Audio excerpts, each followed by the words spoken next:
De autobiografía de un esclavo por Juan Francisco Manzano.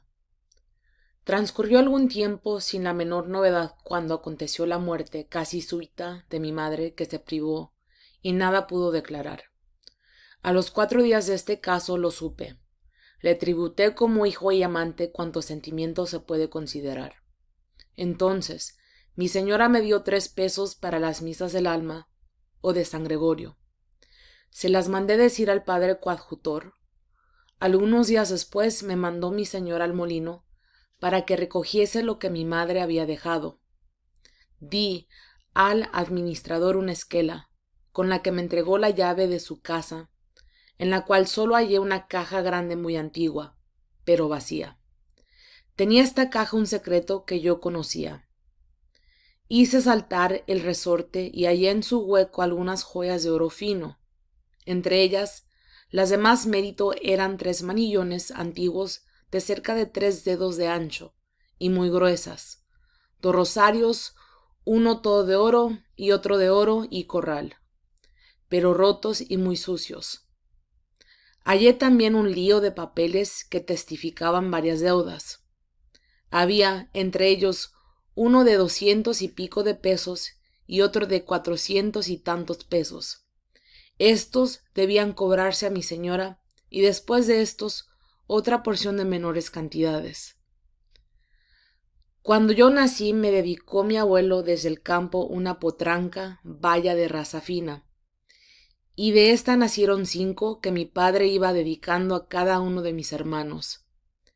Ellas parieron a su vez y vino a ver el número de 8. Entre estas una era deforme y parecía un caballo. Era rosilla, oscura, y siempre parecía que tenía el pelo untado de aceite, por lo que el señor don Francisco Pineda la quiso comprar. Pero parece que mi padre pedía demasiado por ella. Esta y otras se malograron en el servicio de la hacienda cargando baúles a La Habana, estando para parir. De estas había los recibos o pagares. Llegado el día siguiente di cuenta a mi ama de lo que había y también de los recibos o papeletas. Pasados 6 o más días pregunté a mi señora si había su merced revisado los papeles que le había entregado. Me contestó en tono agradable que todavía no. Di esta respuesta a la parda Rosa Brindis, que cuidaba de la educación de mi hermana María del Rosario. Como María del Rosario era libre, la tenía ella a instancias de mi señora mientras no fuera capaz de gobernarse. Rosa me instaba a que no dejase de recordarle a mi señora cada vez que pudiese, pues quería la parte de mi hermana para su manutención, pues la había criado. Ella sabía que la señora le tenía guardado a mi madre dinero, para que lo compartiese entre todos sus hijos si ella muriese, y yo, como mayor de todos, debía de echar a andar esto. Con tal aviso, cuando pasados algunos días más, aguijado sin cesar por esta mujer, me determiné a hablar con mi señora por segunda vez, lleno de las más halagüeñas esperanzas. ¿Cuál sería mi asombro cuando, incómoda, me respondió mi señora: ¿Estás muy apurado por la herencia? ¿No sabes que soy heredera forzosa de mis esclavos? En cuanto vuelvas a hablar de la herencia, te pongo donde no veas el sol ni la luna. Marcha a limpiar las caobas. Esta escena pasó en la sala del señor don Félix Quintero. Serían las 11 de la mañana. Al día siguiente manifesté a Rosa lo que había pasado.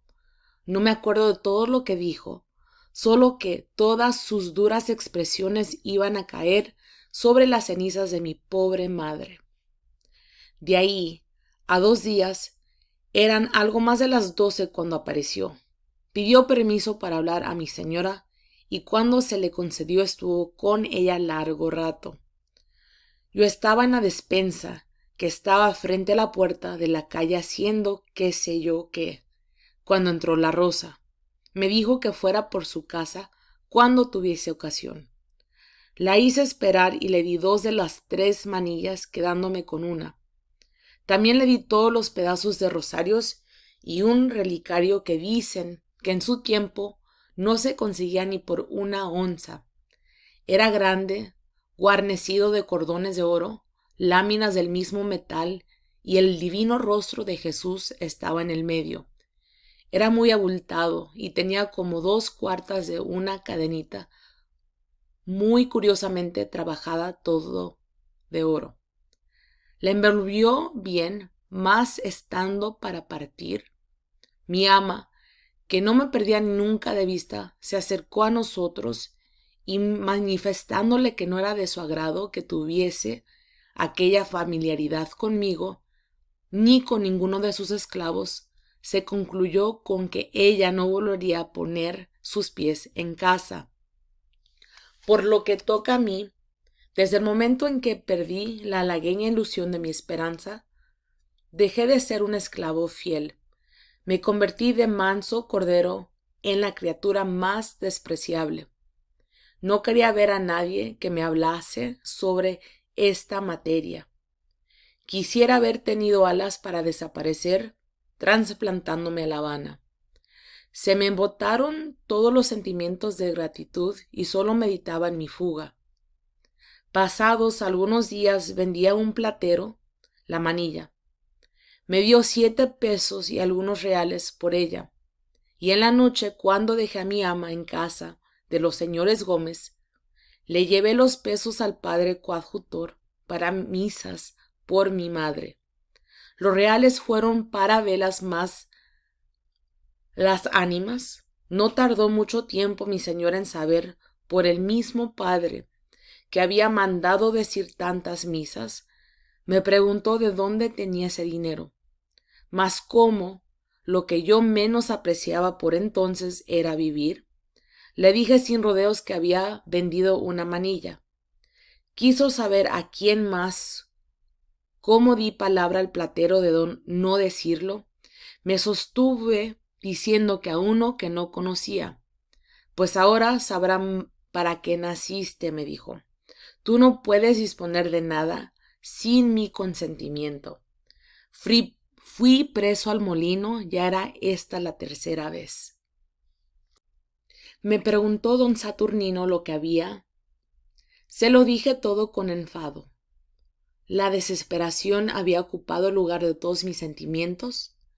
Mi madre era lo único que allí tenía, y esa no existía. Mis lágrimas corrían en abundancia, mientras contaba a don Saturnino la distribución del dinero. Me mandó desatar y me mandó para su cocina, encargándome que no saliese de ahí. Me daba de lo que él comía y dormía en el pesebre de los caballos. Me enseñó la carta de recomendación y a la verdad es que me hubiera pesado toda la vida por la licencia que me tomé. Pero yo, criado en la oscuridad de tanta ignorancia, ¿qué podía saber? Al cabo de 8 o 10 días me llamó y me hizo poner unas prisiones porque venía la señora a almorzar al día siguiente. Me mandó al campo, encargándome que si me preguntaban si había sufrido azotes, que dijese que sí. A las 9 poco más o menos recibí orden, el contramayoral, de enviarme para la casa de vivienda.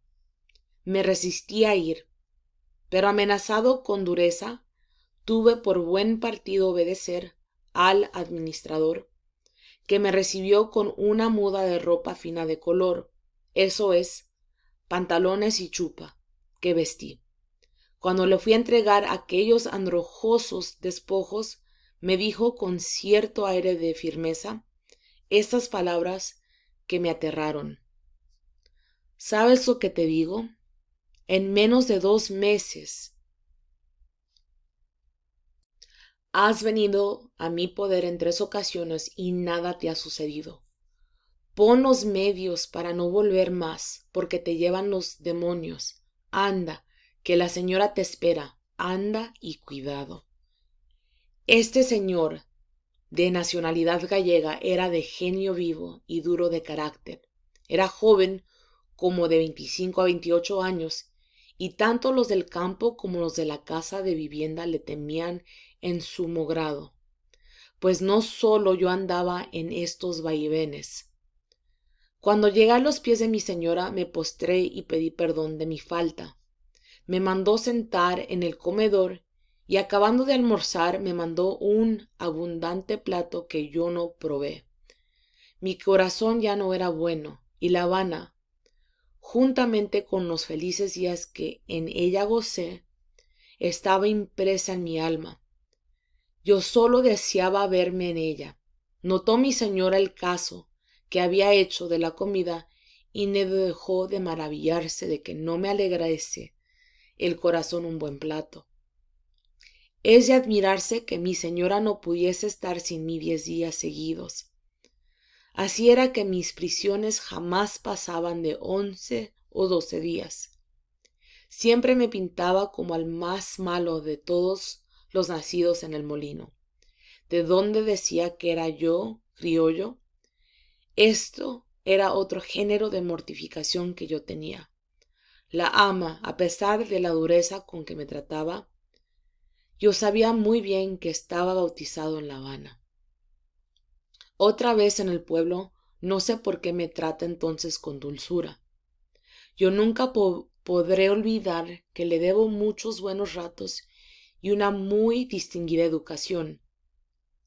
Al cabo de 3 o 4 meses de mi último acontecimiento, se armó viaje a Madruga, donde debía mi señora tomar baños. Fuimos, en efecto, con sus males, tomó mi señora su antiguo mal humor. Se me echaba en rostro sin cesar la libertad que tomé de disponer de aquellas prendas, habiendo menores que eran en número de 5. Reputando esto un hurto por mi parte, vaya a ver en qué manos se pondrían la herencia y bienes de los otros, para que lo jugase todo en 4 días. Sin cesar se me amenazaba con el molino y don Saturnino. Las últimas expresiones de éste estaban grabadas en mi corazón y yo no tenía la menor gana de volverme a ver con él. Pregunté cuántas leguas distaba de allí, La Habana, y supe que 12. Hallé que no las podría vencer en una noche de camino a pie y desistí de pensar más en verme en La Habana. Esperaba que cuando fuese allá mi suerte se decidiría siempre con la idea de ser libre. Un día, este día de resignación, principio de cuántos bienes y males el mundo me ha dado a probar, es como seguí. Era sábado. Debía antes del almuerzo, según teníamos de costumbre, asearme, ya que vestía 2 veces a la semana. Para ello me fui al baño de la paila, que estaba al frente de la casa en un declive, a unos 30 pasos. Estando bañándome, me llamaron por orden de la señora. Ya se puede considerar cómo saldría. Me recibió preguntando qué hacía en el baño. Le contesté que me aseaba para vestir. ¿Con qué licencia lo has hecho? Con ninguna, contesté. ¿Y por qué fuiste? Para asearme. Esta escena fue en el comedero y colgadizo de la puerta de calle. Allí mismo mis narices se rompieron y fui para adentro echando 2 venas de sangre. Esto me apesadumbró y abochornó, pues a la otra puerta vivía una mulatica de mi edad, primera que me inspiró una cosa que yo no conocía. Era una inclinación angelical, un amor como si fuera mi hermana. Yo le regalaba sartas de maravillas de colores que ella recibía dándome algún dulce seco o fruta. Yo le había dicho que era libre y que mi madre había muerto hacía poco. No bastó lo dicho. Como a las 10 me hizo mi ama quitar los zapatos y me pelaron. Aunque esto era muy frecuente, esta vez me sirvió de la mayor mortificación. Me hizo tomar un barril y me mandó cargase agua para la casa. El arroyo distaba del frente de la casa unos 30 pasos y hacía una bajadita. Cuando llené mi barril me hallé en la necesidad no solo de vaciarle la mitad, sino también de suplicar a uno que pasaba que me ayudase a echarlo al hombro. Cuando subí a la lomita que había hasta la casa, con el peso del barril y mis fuerzas nada ejercitadas, se me faltó un pie y caí dando en tierra con una rodilla. El barril cayó algo más adelante y rodando me dio en el pecho. Los dos fuimos a parar al arroyo.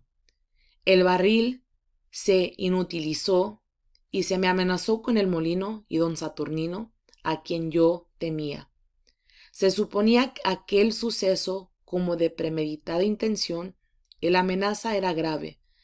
No llegué a la noche sin descargar muchos esputos de sangre.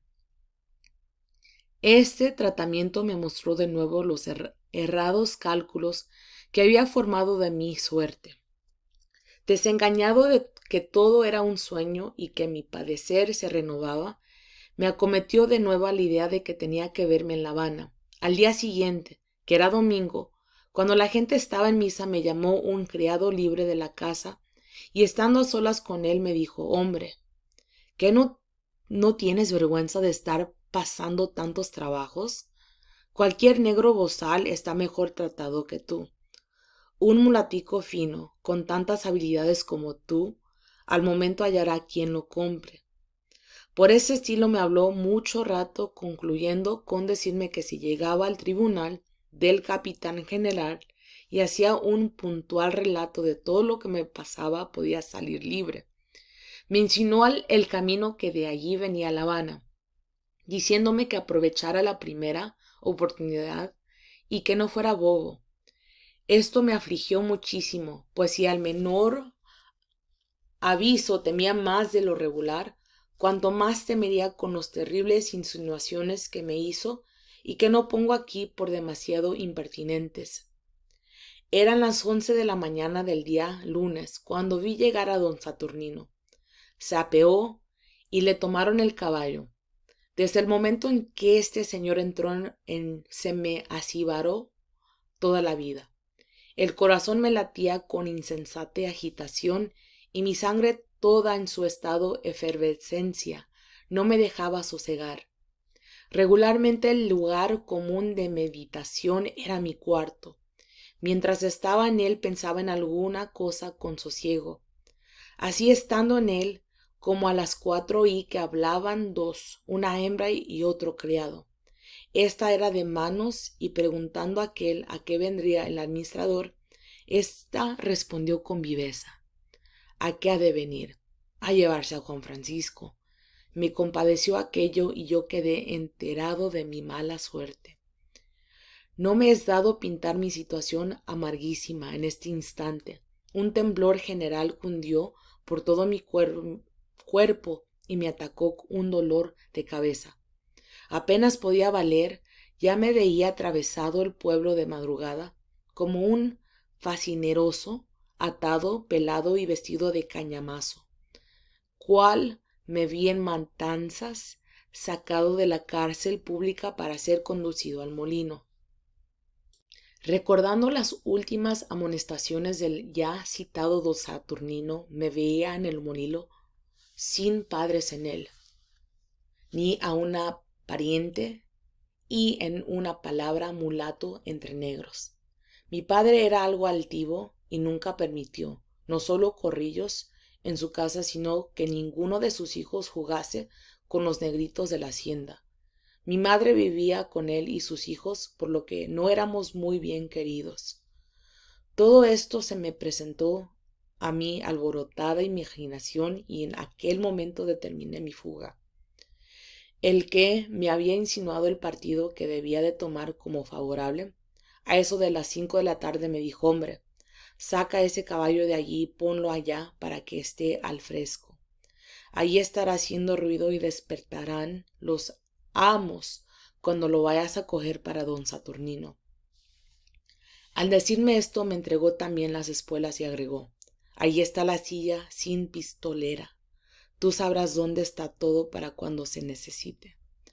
Una mirada suya me convenció de que me hablaba para que aprovechara este momento. Él siempre fue así, muy llevado con mi padre, y trataba a mi madre con algún respeto aún después de viuda. No estaba yo con todo esto lo bastante resuelto. Consideraba que dejaba a mis hermanos en el molino y que tenía que andar toda una noche solo por caminos desconocidos y expuestos a caer en manos de algún comisionado.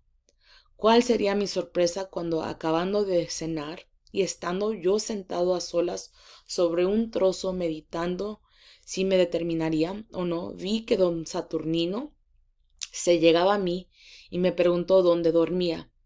Le señalé sobre una barbacoa, pero esto acabó de echar al resto a mi resolución. Tal vez esta pregunta no me hubiera determinado nunca, ya que yo era muy miedoso.